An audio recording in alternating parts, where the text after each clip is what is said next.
going to give a little preface. Please. Hey guys, what's up? It's Johnny Glock. We're filming a little typical day here at the shop. We always get gentlemen that are in, or ladies that are in town in the Sarasota area, and we always like to have them call up and come and visit. So if you guys are and get work done, or even if you're not going to get work done, just come by and roll by and check out the shop. So this morning we have Jimmy Harvey. And he is from Mississippi, and he's visiting boys here from Parrish, which is right down the street, another little country town. And we have this gentleman just doubled back. What's your name, sir? Bill Eastwood with A-Rock Land Development. Okay. See, and that's how, so we're going to just go through some stuff here. He wants a trigger installed in this gun, and right away I pulled the trigger, and I can see that there's a catch right there. So he's there's that video I have called Chasing Grit, Grime, and Drag. He's definitely holding there for a certain reason. Now, if he would put this gun away like that and not realize that's sitting back there, that's a ticking time bomb because he's already defeated. The trigger safety is already defeated, so you can see I can just push it right back. I'm going to show you that again. So he's at the range, goes to take a shot, and I'm going to just holster, or I'm going to put it in my bag. It didn't come the whole way forward. So therefore, the trigger safety tab is negated, and that could be a world of hurt. So I just thought I'd mention that because when you're going over your guns, we do safety as a number one thing here. When you're going through these weapons, you want to make sure that all your safeties are working. And so I'm going to pull this forward, and I'm going to try to see where we're dragging here. And I can already see there's a glitch right in here. So where his trigger bar, what we call the radius right there, and the connector, there's something that's not allowing it to go forward right in that general area. At least that's what it feels like. It's kind of like the princess and the pea. Actually, I'll tell you exactly what it is right here. That little ramp that he has to go up to, I'll put this by my mic. If you can hear that, it's hitting that ramp and not wanting to come up. And that's the stall. So basically, that's not what we want.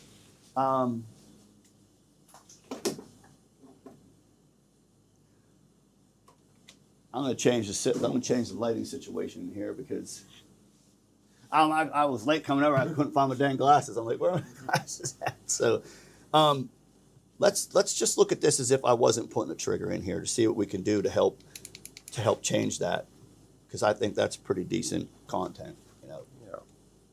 How long you been following the channel and stuff like that, or? I just discovered your channel about 6 months ago, and I've been watching it pretty much every chance I get, mostly at work. And I enjoy it. Yeah. That's it's funny. We allow everyone to have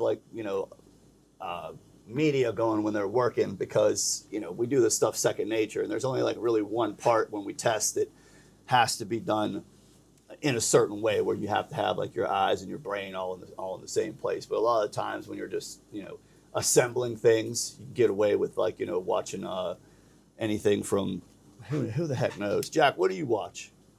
I don't know, like Joe Rogan, stuff like that. What about where'd Jake go? He took off? Yeah. Jake's a sports guy.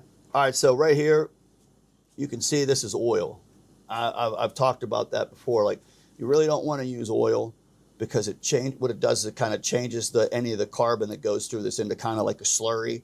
And then that can really, same thing here, that can scour your parts. Okay, so it acts like Ajax or Barkeeper's Friend or something like that, especially if you're shooting like Winchester White Box or something like that. It can really do a number on it's worse than sand. So you always want to keep this stuff clean of oil and move to grease. And like we were talking earlier, it doesn't matter if you get I like Cleanse Oil. I like to support companies that they're veteran owned and stuff like that. So I like to support that. But at the end of the day, if you're working on a budget, you can go straight to AutoZone and get a tub of axle grease. It's going to do the same exact thing, So, and then it'll last you and your kids and your kids' kids. You'll be like, there's that old tub of grease we got back when great-great-grandpa was still around. All right, so there's two things going on here. You can see the wear pattern on are you catching that wear pattern? Yeah. Okay, so there's a wear pattern there. There's a slight wear pattern on this, but what you can tell is this is a little, I would think that this was a little too far lateral, but now that I look at it, it's pretty close. So I'm going to do something else. I said it was this little shelf right here that was causing the problem. Now the problem with this is if I manipulate that shelf, I'm going to have problems with my drop shelf. So the only other thing you can do in this kind of situation is, I would say, replace the part. So I'm going to, just for educational purposes, let me grab another housing. It's a Gen 3. Yes, sir. This is why I love it when we just fly off the cuff, because you're always finding stuff, you know what I mean? Anderson North. Put this back together. This time we are going to use a little grease. Yes, sir. I'll put a plug in here for cleanse oil. That's grease I do like to use. I like that. I've seen you use that before. Yeah, it's good. It's got this nice little applicator too that you don't have to. Pretty easy to use.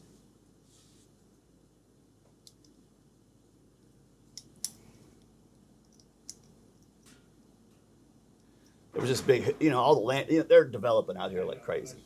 There's this big hoot to do on the Mayaca 411, which is like the local thing about how Publix owns the land across the street and they're going to build a Publix and blah, blah, blah. And so I'm like, guys, Publix does not own that land. It's owned, and I know it's never going to sell because the Catholics own it. You know what I mean? So, and it's two parcels, it's like a big one and a small one. So the Catholic Diocese of Venice owns the one, but of course it's under Trinity Real Estate is what it's called. And the next one's it's like a shell corporation, but same thing. It's got like a religious name to it. So I'm like, man, those guys tend to hold on to stuff. So cool your jets. No one's building a Publix across the street. Development is crazy down here. I'm very shocked to see all the development going on around here. And everyone's up in arms about it because, because you'll see these signs, keep the country, especially Parish, man. Woo, they are building. A buddy of mine who's a Manatee sheriff, and his girlfriend his wife now used to work for us, and they just bought a house in Parish it's a beautiful house for like $300,000. It's going to be in one of those areas where they're going to have a lagoon in it and all that kind of stuff. But yeah, it's not just put that anywhere. It's not going anywhere. They're just going to keep on keeping on. Well, there's the drama going on with the Florida Wildlife Commission because they found out most of the heads on that board are all developers. Yeah. Okay, so now you can see just by that little change, when we go like that, it's popping back out. Sure is. Still doesn't feel great, you know what I mean? But at least you're safe, you know what I mean? It still has some grit to it. I didn't even know my trigger was unsafe. Yeah, that's what I'm saying. That's Till a lot you of people. showed You me. could be at the range and be like, I'm just gonna call it down and feel like, or you're having a bad day, and then you leave it like that, and it's you holster idea. or put it in your bag, and your bag drops, and boom, you know what I mean? Wow. So it is no joke, and we talked about this on another video about like once you see a negligent discharge or a accidental discharge, or you have one. Most people that have guns have had one, and we said if you're either a moron or a psychopath, it won't affect you. But the reality is it affects you in a way that it will never happen again. It will usually never happen twice, And I guarantee you'll pay a little bit more attention because it's a big deal, man. We had a high-profile case here probably about a decade ago where, oh man, I pray for this guy all the time. He was firing a 1020, not a 1022, but I forget the name of the Ruger with that horrible spring box in the back of it. But anyway, little 22, son standing behind him. A brass landed on his neck, and he went like this to clear the brass, and he shot his son behind him and killed him. Right down. Guns. What's that? At High Noon Guns. Yeah, at High Noon Guns, exactly. And that is a dang tragedy. A loss of life over untrained, just that. And so, I still get chills when I think of it. So it's a big deal, man. It really is a big deal. All right, so This is not a Gen 5, Jackie. It's a Gen. He's got a Gen. Are we? Gen 3. Yeah. Are we going with the metal shoe, the Vex shoe? That's what I would like to go You'd with. like to go with that? Yes, sir. All right. Yeah. He got a Gen. Thought I raised you better, man. I hear that twice a day. Yeah.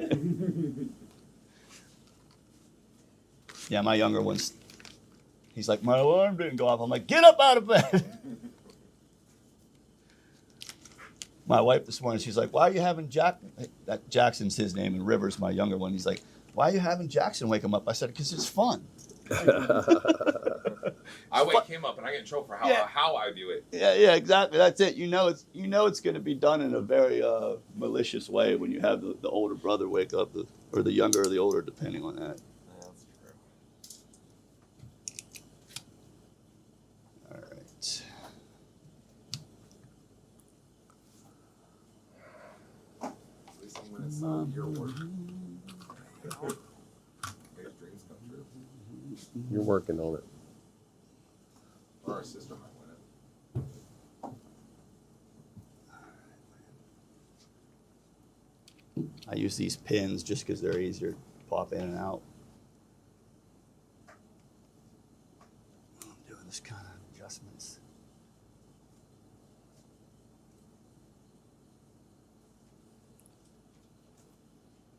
It's got some aftermarket stuff in there. I've kind of thrown it in there, but I believe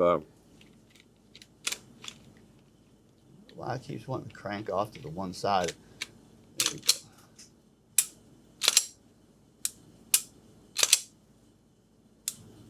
All right, so just dropping in.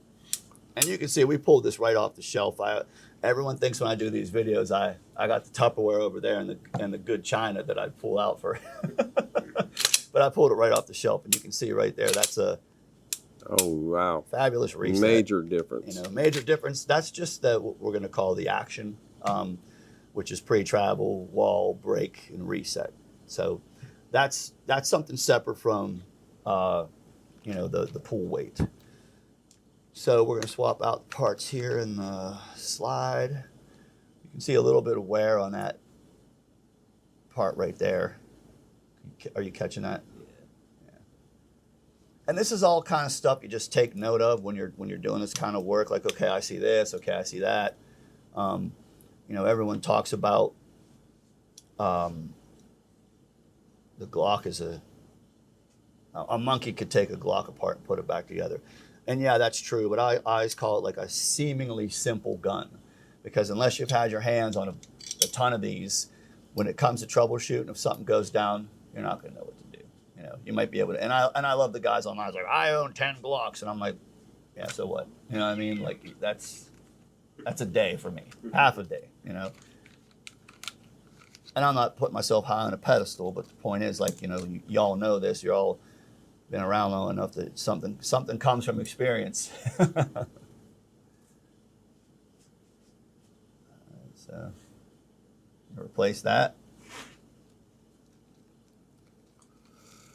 This feels like now that's a standard spring weight right there. This is a reduced spring, so we're going to take some drag off of this area, which isn't a ton, but still going to take a little off here, a little off there. It ends up being perfect.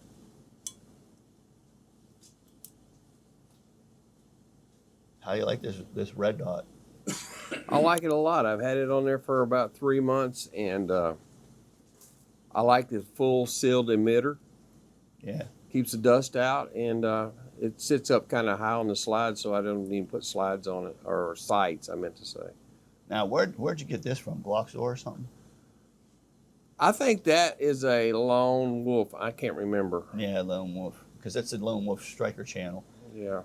So here's one of those things that's kind of interesting. This is advertised as it's lighter, so it's moving faster,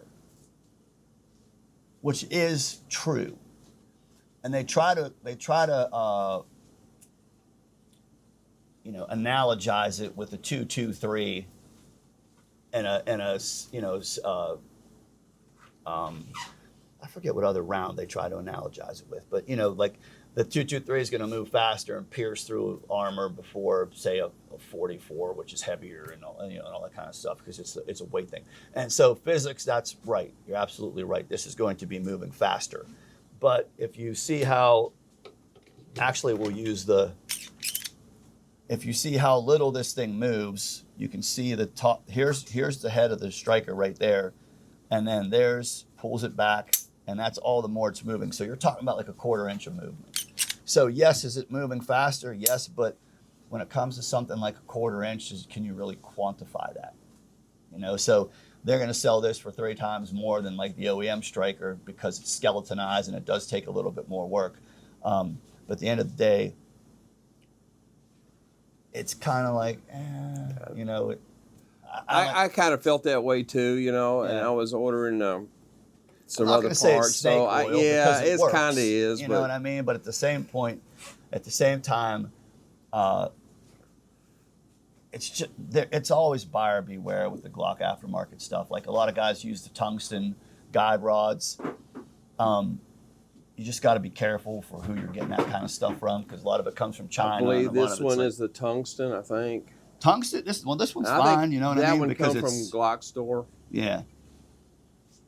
But they will you know, advertise this stuff as, you know, something it is or it isn't.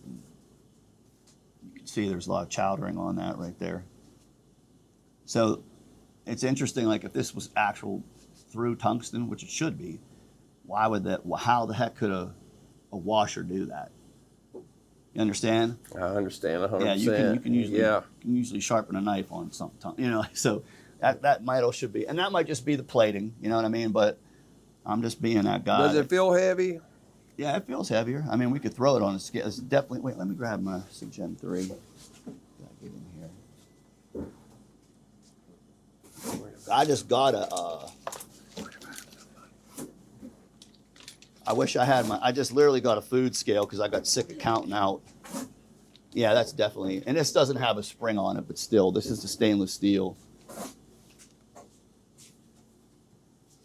Yeah, there's definitely a difference in weight there. You can feel it. So. Oh yeah. You know, who knows, man? They could be throwing some lead in this. True. You never know. Who knows? All right, so let's. And then the big thing with this is, and as you can all see, hopefully you can get a good close-up of it's the lug face right there. You see all the machining on that. And then there's that line of demarcation on it. That's really going to mess with your brake. I see it. See that? I do. I mean, you can see it from a mile away. You guys see that on the striker lug? Oh, yeah. You know what I mean? Oh, yeah. So, like, really, where is the performance with this piece? You understand?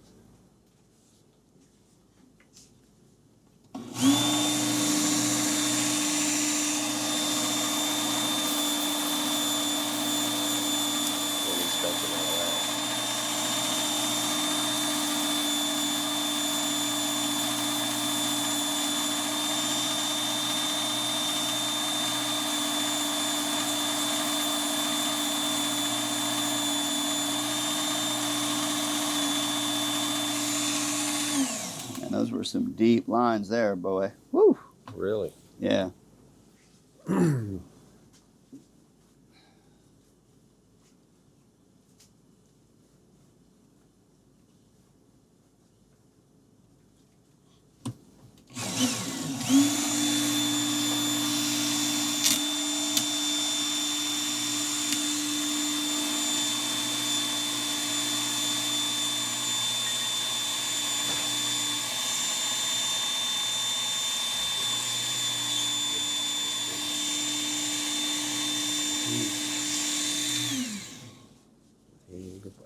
For the people at home, what'd you just do?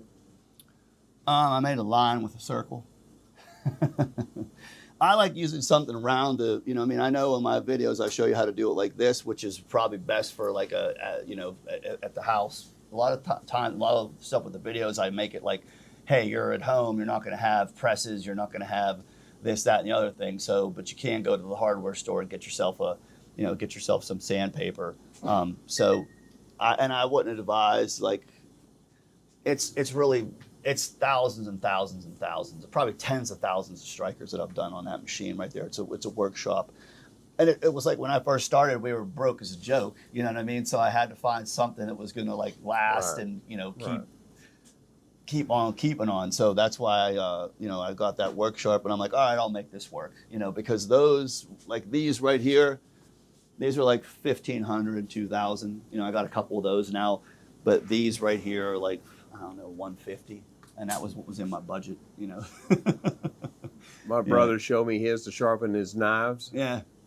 And that's a good idea what you're doing right there. Yeah, it takes it off quickly, and as long as you know what you're like, so you can see right there, because it's skeletonized, I left you can still see the lines 100%. there, but that's not touching anything. No. The main Nice. thing I was worried about was down there where it actually is going to purchase the cruciform kick up. Very nice. Yeah, so.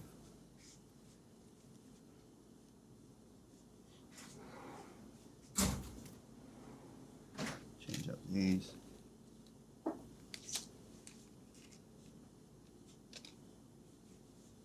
Hey Jake, what we were talking about what podcasts people watch. What do you watch? Isn't it Portnoy or Barstool Sport? What do you like to watch? Oh, I watched the Pat McAfee What is it?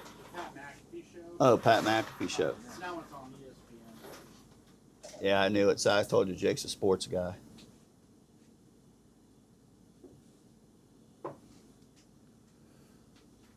People are always like, what are you listening to? I'm like, scripture. I listen to a lot of that too. Yeah. Speaking of which, John MacArthur, I'm talking about. I do. Yeah, he passed away 2 days Oh, ago. no. Yeah, he finally died. But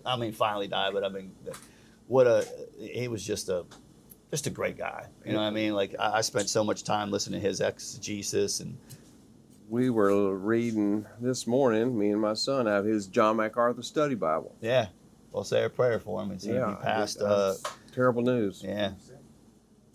But, he made it through the entire New Testament, every single verse for verse. That's what he wanted to do. So, Yeah. You want to know your Bible, you want to listen to him on his podcast. right. All right. So this has a little bit of a drag there, but I'm not going to mess with it yet. I just want to see how it drops in. Because sometimes that can start.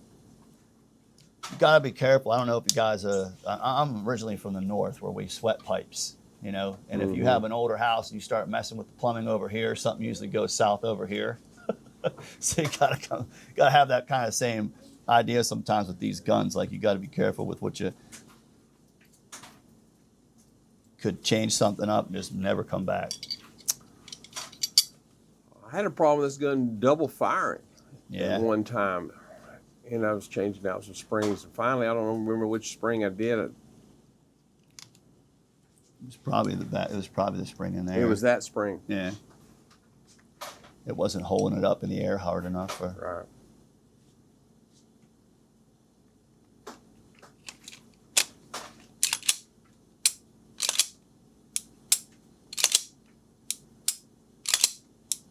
Yeah, smooth as butter. Wow. Nice. Now remember, it's a combat trigger, so you got a nice stout wall there, and then a snap brake, and then that's all the more reset you have. I might see if I can dial a little bit more reset out of this. Yeah.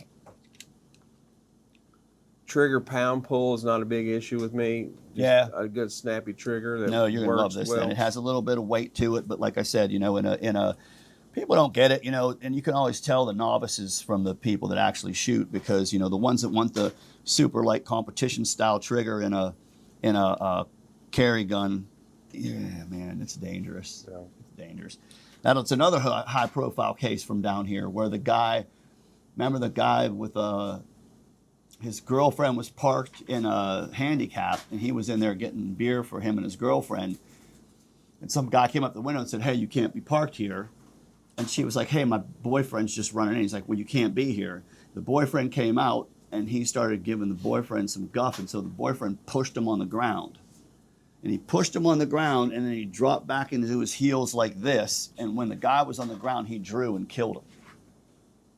over something that ridiculous. Oh, wow. But the courts had to keep replaying that over and over and over again, because had he pushed him and then started moving toward him, that would have meant he was still aggressing. But the fact that he pushed him and then sat back into his heels meant that he just pushed him. He wanted him out of the way, wanted him out of his girlfriend's way. But then they did a history on this guy, and they found out that he had already been arrested twice for brandishing his weapon. He was gunning to shoot someone. Let's just put it that way. Now he's in jail, for who knows how long. But it's just, you got to be so careful, man. You really do.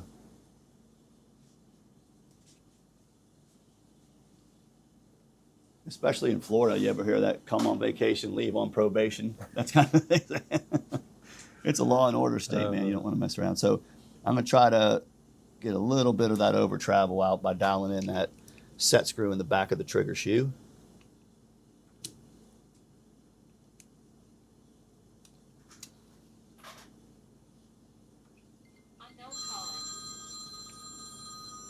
Sorry, I'm gonna take this.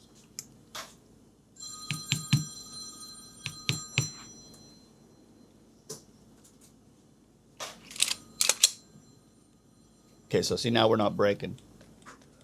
I dialed a little bit too much out, so I'm going to just grab this jeweler's. Push this down. There you go. So what I was doing when I went in there, I just went in there and just tweaked down that.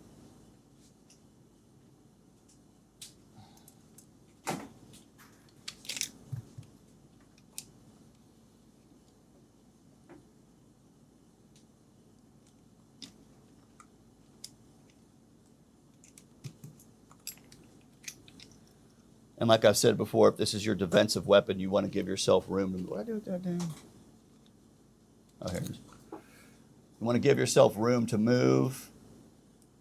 So don't ever push this reset thing. You're going to be slapping the crap out of the trigger anyway if you get into a gunfight. So It's more my range pistol. I like taking to the shooting range, shooting silhouette targets. Okay. And with the timer on the belt. yeah. Type thing, and that's what I really want to use it for. How do you like this? I mean, have you used it much? Well, when I built this gun, the last shot, the slide wouldn't hold back. Okay. So watching the videos, I got me an raised slide release. The way I hold my grip, Yeah, it worked out. and it stopped it. Yeah, I could never get used to. I tried to like this one because I think it's cool. It's the newest addition to the gun. I hadn't shot it a whole lot, but it's working so far. Yeah, I just couldn't get used to it.